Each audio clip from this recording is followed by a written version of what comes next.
నాకు కూడా ఒకటి రెండు విషయాల్లో పొందాలి. ఒకటి, గతంలో నువ్వు దేని మీద విశ్వాసం ఉంచావో అవి నిన్ను రక్షించలేవని నీకు అర్థమైంది కదా.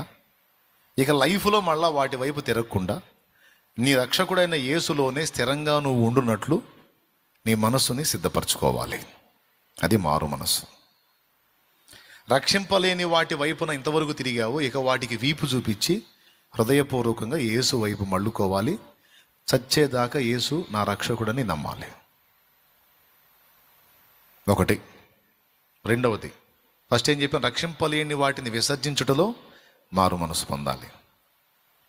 రెండవది, గతంలో వాటిని ఫాలో అవుతూ మనం బతికిన పాపిష్టి బతుకుంది చూడు, ఏం చేసినా తప్పు కాదు.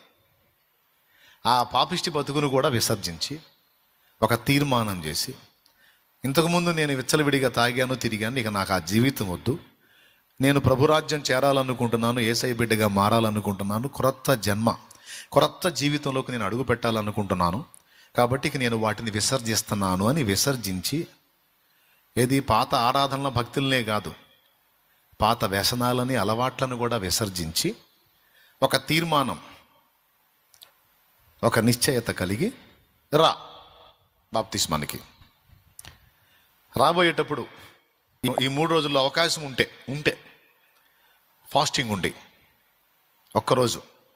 కనీసం ఒక్కరోజు ఫాస్టింగ్ ఉండి నీ పాపాలన్నీ ఒప్పుకో.